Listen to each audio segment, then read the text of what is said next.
melihat harta yang ada pada kami, tapi Engkau sudah melihat hati kami yang haus lapar akan Engkau. Tuhan, terima kasih. Nyanyian yang kami naikkan Bapa dari lubuk hati kami meninggikan Engkau sebagai Tuhan dan Juru Selamat kami. Saat ini Tuhan, kami mau mendengar kebenaran firman-Mu. Berbicaralah kepada kami, Roh Kudus-Mu, berbicaralah sehingga setiap jemaat Tuhan, orang tua, muda, anak-anak, tidak terlepas daripada pengertian mengerti akan firman-Mu. Dalam nama Yesus Kristus, kami naikkan pujian, syukur, dan masa sepenuhnya untuk pemberitaan firman Tuhan. Semua kita sama-sama katakan, amin, amin, haleluya. Haleluya, puji Tuhan. Tuhan kita sungguh amat baik. Ada amin saudara? Boleh saya lihat tangan kita angkat lambai-lambai dulu. Haleluya, haleluya saudara. Saya sangat senang hati lihat kesemangatan, semangat kita yang tidak ada tandingannya. Kenapa saya katakan begitu? Majority ibu dan anak-anak juga bermain hari ini, dan juga sejak Kamis ke Jumat kamu bermain bola, pasti letih. Kalau letih, senang kita tidur. Tetapi kamu memilih untuk mencari Tuhan hadir dalam ruangan ibadah ini. Beri tepuk tangan bagi Tuhan. Di tempat ini penuh ini. Di sini juga padat, di sini juga sampai di belakang. Puji Tuhan karena kita mau mencari Tuhan. Sebelum saya berkongsi firman Tuhan, saya ingin mewakili tim kita. Ya. Mewakili seluruh tim kita yang ada, mengucapkan terima kasih banyak-banyak kepada semua pengurusan, khususnya pengurusan ulang tahun KKR ini. Pemimpin-pemimpin semua, karena kamu baik sekali. Mula-mula kami datang kemarin, saya tidak pas terindin bagi tahu. Saya tengok ada muncul satu ekor ikan di segi sana. Saya pikir memang mereka bagi ikan ini dalam hati saya. Saya terus tengok, saya angkat satu yang besar tuh, 1 kilo lebih lah besar itu. Ada 5 ekor kalau tidak silap saya, ikan yang kamu bagi. Terima kasih banyak-banyak, kamu sangat baik untuk kami. Ya, terima kasih ya, terima kasih. Tidak cukup itu saudara, ada satu kantong plastik. Saya lihat, ada tentakan babi. Kamu tahu kan? Nomor 1 makanan kami ini adalah ikan dan babi. Wow, itulah yang kamu bagi untuk kami. Itulah makanan yang paling spesial. Terima kasih semua BM Longlua. Saya ada dengar Pastor Rindu. Kami pergi kata kami pergi Pambak, maksudnya kami pergi di hutan cari binatang. Dan pulang masa itu karena saya hubungi dia tidak masuk line. Baru waktu pulang dia masuk, kami pergi hutan nih tadi, kami pergi Pambak. Ada kamu orang dapatkah? Saya tanya dia. Dia cakap tidak ada. Lepas itu pergi berikutnya lagi. Dia tidak bagi tahu saya tak tahu ada dapat tidak dapat. Memang saya tak tanya. Saya tanya, kamu orang pergi apa? Kami mau buat persiapan untuk KKR. Dalam hati saya, wow, orang hebat ini, sangat semangat untuk cari berkat. Dan betul Tuhan bagi untuk kamu semua, untuk kita semua. Beri tepuk tangan dulu untuk Tuhan. 1 ekor babi, boleh-boleh kita menikmati semua, betul kan? Walaupun sedikit untuk kita dibagi-bagi itu, tapi kami banyaklah kamu orang bagi. Tidak sampai di sana petang tadi ada kereta datang. Terus ada lagi. Terima kasih. Ada babi lagi. Potong masih ada kamu orang simpan untuk kami. Aduh, sangat kami diberkati. Terima kasih. Bukan saja begitu, waktu petang tadi kan sedaplah makanan kamu orang. Saya terus belum saya mau makan dia sebab saya mau ambil gambar dulu, nanti rosak kalau kena ambil. Aduh, memang spesial punya makanan. Terima kasih banyak ya, terima kasih banyak kami mewakili. Saya percaya kamu buat semua ini bukan hanya semata-mata untuk kami, tapi karena itu dari Tuhan dalam hidup kamu.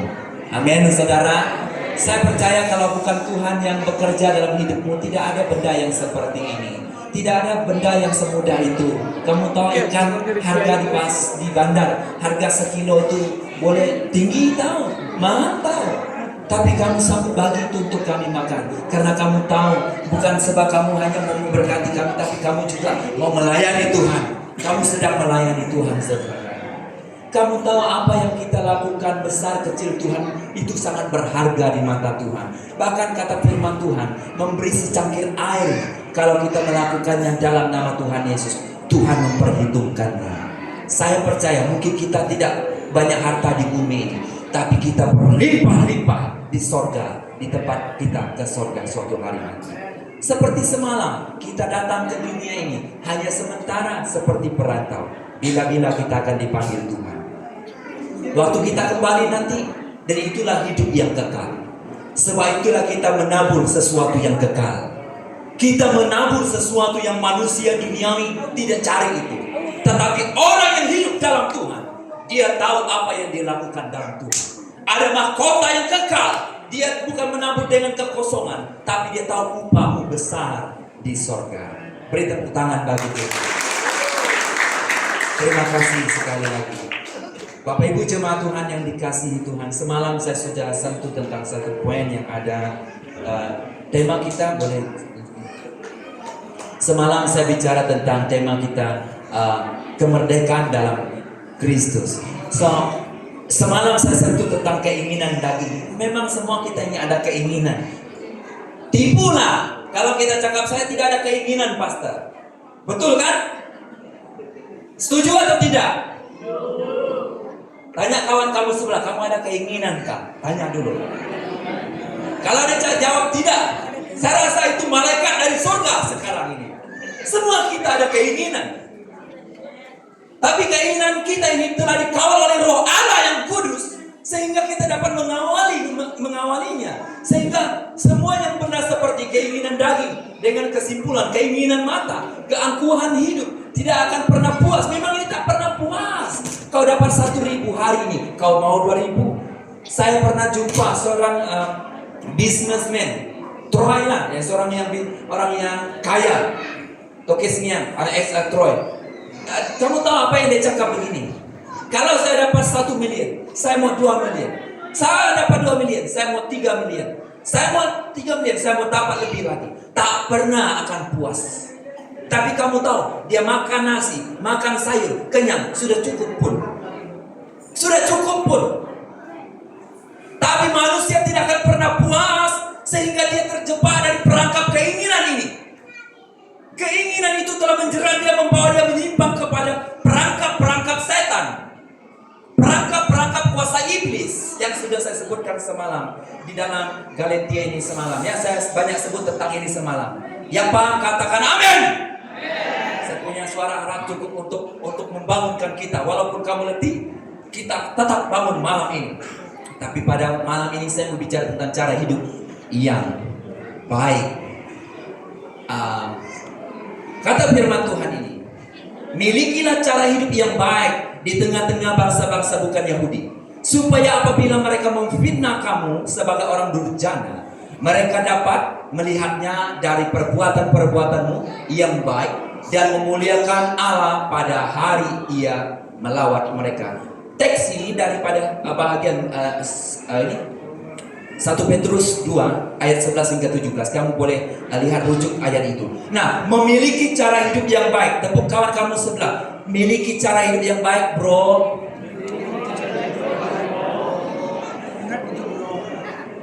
Saya mau katakan begini. Salah satu budaya Iban. Saya dengar ada Iban setika. Ada. Nada Iban itu nemu aja ke Iban. Oke. Salah satu budaya waktu perayaan gawai, mereka selalu biasanya gawai itu berlaku pada tanggal 31 bulan 5 dan masuk tanggal 1 bulan 6 setiap tahun. Itu adalah perayaan gawai. Dan perayaan gawai ini orang-orang Iban akan selalu balik ke kampung. Kalau orang itu tidak kenal percaya Yesus yang menjadikan Tuhan Yesus sebagai juru selamatnya, satu budaya yang biasa, mereka akan minum tuak. Yang paham katakan, oh, tuak ataupun minum mabuk, yang paham katakan mereka akan minum. Saya baru balik kebaktian pra-Christmas dari zon 5 di Sebatang. 2 minggu lepas saya rasa. 2 minggu yang lepas. Minggu lepas ada persidangan agung, dan minggu ini ke sini, minggu depan saya akan ke Serikat juga. Nah, saya mau katakan begini. Sewaktu saya ke sana, ada seorang pemimpin saya sendiri, pastor, kamu tahu kan? Di kampung kami ini, kadang-kadang perempuan, dia kata, perempuan lebih kuat minum mabuk daripada lelaki, dia kata.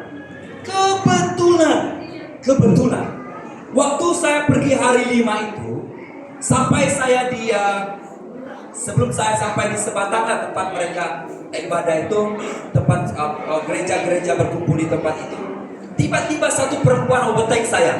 Kelajuan saya bawa kereta itu dalam lingkungan 100. Dia overtake saya. Actually saya mau overtake dia, sebabnya tiba-tiba dia keluar dari kereta. Saya laju, itu jalan lurus. Terus saya overtake dia. Tapi bila saya overtake, dia pecut. Dia mau laksain saya, tapi saya dalam keadaan bahaya sebab saya di jalan yang overtake dia. Dan saya pecut laju sampai lebih 100 lebih saya sebelah sini.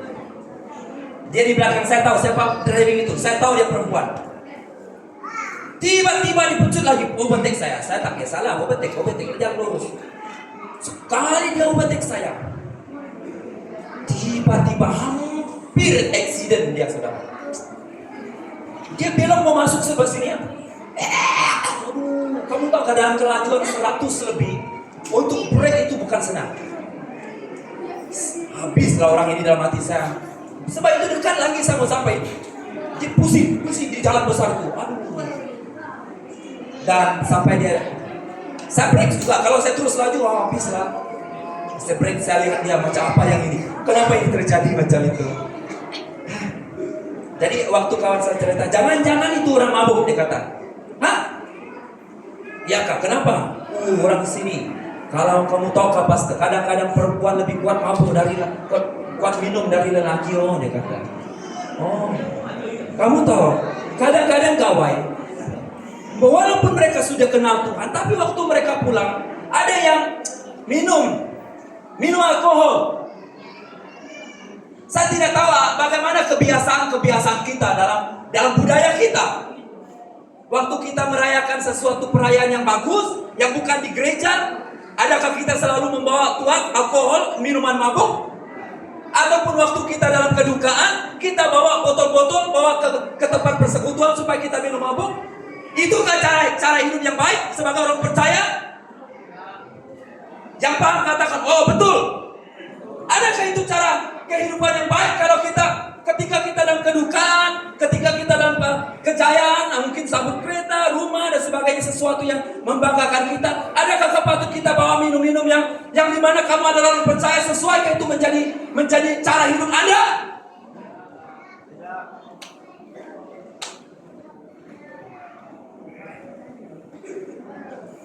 Saya mau katakan ini saudara, karena kadang-kadang cara hidup kita tidak sesuai dengan pegangan kepercayaan kita. Ketika kita akan haleluya, ketika kita keluar haleluya, saudara. Tepuk kawan kamu, jangan kau haleluya.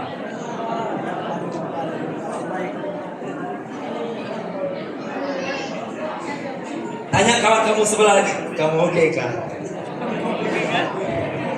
Saya tidak tahu sangat tentang kamu anak sini lah. Tapi saya sebut tentang budaya-budaya. Kamu tahu, budaya kami dulu pun tahu. Tapi ada suku-suku kami juga yang ada di Pulau Borneo ini, yang berada di Kalimantan. Mereka ada budaya yang masih hidup lama. Tapi ketika Tuhan melawati suku-suku yang ada di Batang Rajang, karena kami di Sungai Batang Rajang, semua ini di jamaah Tuhan. Dulu semua orang suka minum alkohol, tuak lah dulu. Mungkin kamu pikir apa kata firman Tuhan tentang alkohol ini? Kenapa saya katakan cara hidup kita? Banyak benda yang saya bersebut, tetapi itulah keadaan budaya ibadah dan budaya kita yang perlu kita hentikan dalam nama Yesus. Kalau kita katakan kita adalah orang-orang yang percaya, menunjukkan kita yang percaya kepada Tuhan. Bukan hanya di gereja, punya baju gereja, tetapi keluar dari gereja, kita minum-minum mabuk, ada masalah, kita cari alkohol, ada kedukaan, mungkin lebih cari benda-benda yang mungkin mabuk kamu, kita tahu. Sepatutnya waktu dalam kedukaan kita cari Tuhan, tinggikan Tuhan, kita mengingat apa kata Tuhan tentang kematian, kita menghibur satu sama yang lain. Yang setuju katakan amin. Macam amin kita kurang kencang. Yang setuju katakan amin. Ini adalah identiti kita sebagai orang percaya. Itu adalah Anda sebagai orang yang sudah diubahkan Tuhan. Haleluya saudara. Lihat kawan kamu sebelah, dengar itu geng.